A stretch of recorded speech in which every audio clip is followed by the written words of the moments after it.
দিতে এলেন রাজ্যের শাসক দলের এক মহিলা। আর এই শাড়িকে কেন্দ্র করেই পুলিশের সঙ্গে বচসা শুরু হয় পূর্বস্থলী 1 নম্বর পঞ্চায়েত সমিতির সভাপতি দিলীপ মল্লিকের। এদিন সোমবার নির্দিষ্ট ভোট কেন্দ্রে ভোট দিতে চান এক মহিলা তৃণমূল কর্মী।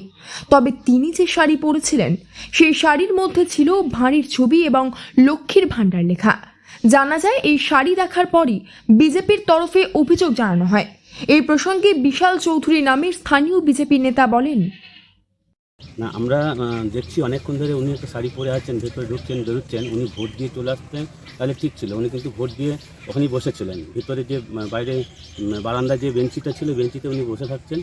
তাও আমরা ওই সেন্ট্রাল ফোর্সকে এবং আরও যে প্রশাসনের লোক ছিল তাদেরকে আমরা বললাম, দেখুন এতে তো নির্বাচন হচ্ছে, এখানে তো লক্ষ্মীর ভাণ্ডার করে তো থাকতে পারে না, তো উনি শাড়িটা পরলে আসলে তো কোনো ব্যাপারই নেই। আর এখানে এজেন্টরা ছাড়া তো আর কেউ থাকতে পারে না, উনি তো আর এজেন্ট নন।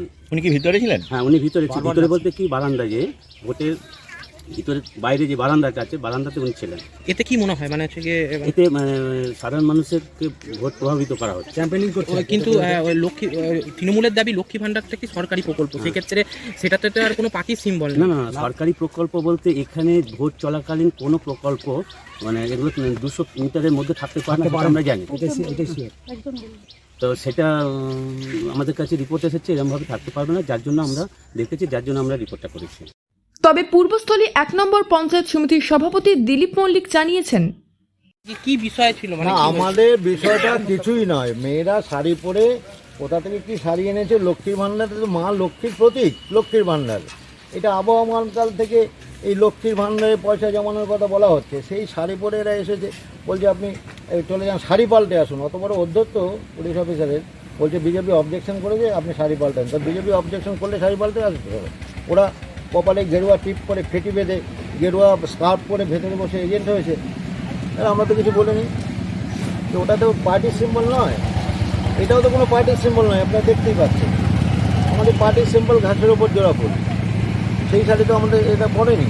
কেন অযথা উত্তেজনা সৃষ্টি করা একটা ভালো জায়গায়, এটাই আমাদের। হ্যাঁ ভোট পেয়েছে। অন্যদিকে লক্ষ্মীর ভাণ্ডার শাড়ি পরে আসা মহিলা অনিমা দেবনাথের প্রতিক্রিয়া, বলছে এই শাড়ি পরে আসা যাবে না, এখানে থাকা যাবে না। আচ্ছা, কি শাড়িতে কি সমস্যা রয়েছে জানি না সেটা। আচ্ছা, কারা অবজেকশন করছে? এই যে পুলিশ। হ্যাঁ, দিয়ে তারপরে আপনি বেরিয়ে এলেন? হ্যাঁ আমি বেরিয়ে এলাম, আমাদের সভাপতি দিদিদাকে জানালাম, উনিও এসছে। আপনি কি শাড়ি পরে এসেছেন? এই তো এই যে এইটাই, মানে এটা বারণ করা তো কি লেখা আছে? জানি না, সেটা ওনাদের ব্যক্তিগত ব্যাপার। মানে লক্ষ্মী ভাণ্ডার আছে বলে? সেটাই হয়তো। আচ্ছা, কি নাম আপনার? আমার নাম অনিমা দেবনাথ। কত নম্বর বুথে ভোট দিচ্ছেন? 25 নম্বর বুথে ভোট দিতে এসেছেন? ভোট দিতে পেরেছেন? হ্যাঁ দিয়েছি। আচ্ছা, এটা কি জায়গার নাম কি? চাঁদপুর আপনি কি পঞ্চায়েতের কি সদস্য? মেম্বার। হ্যাঁ। প্রসঙ্গত এই লক্ষ্মীর ভাণ্ডার শাড়িকে কেন্দ্র করে উত্তেজনার সৃষ্টি হলেও পরবর্তীতে পরিস্থিতি স্বাভাবিক হয়। পূর্ব বর্ধমান থেকে বনোয়ারিলাল চৌধুরী রিপোর্ট, লোকাল 18 বাংলা।